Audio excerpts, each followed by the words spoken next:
自由と平等を守る軍人になりたい。ユリアンがヤンにそう告げる。ヤンはユリアンを軍人にはさせたくなかった。しかしユリアンの信念が揺るがないと悟ったヤン。軍人になるなら忘れてほしくないことがあると語り出す。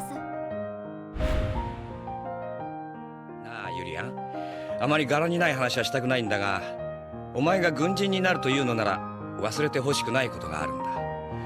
軍隊は暴力機関であり、暴力には2種類あるってことだ。いい暴力と悪い暴力？いやそうじゃない。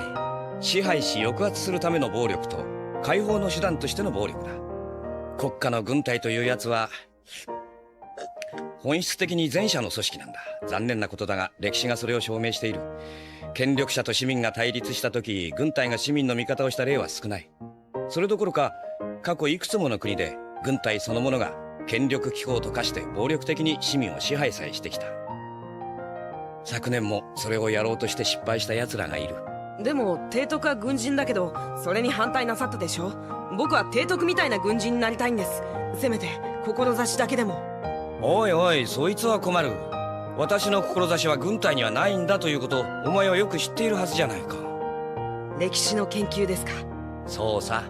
ペンは剣よりも強し。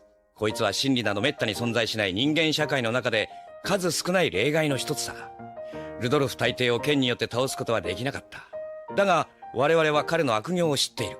それはペンの力だ。ペンは何百年も前の独裁者や何千年も昔の暴君を告発することができるんだ。でもそれは結局過去を確認できるというだけのことでしょ。過去か。いいかいユリアン。人類の歴史がこれからも続くとすれば、過去というやつは無限に積み重ねられていく。歴史とは過去の記録というだけでなく、文明が現在まで継続しているという証でもあるんだ。現在の文明は過去の歴史の集積の上に立っている。わかるかい？はい。生物は子孫に遺伝子を伝えることでしか、長い時の流れの中で己の存在を主張することはできない。だが人間だけが歴史を持っている。歴史を持つことが人類を他の生物と違う存在にしているんだ。だから私は歴史家になりたかったんだ。それが最初のボタンをかけ間違えたばっかりにこのありさまだもんな。でも歴史を作る人間がいなければ歴史を書く人の存在価値もなくなるんじゃありませんか？ユリアン、さっきのホットワインじゃなかった、ホットパンチか。あれをもう一杯作ってくれないか。実にうまかった。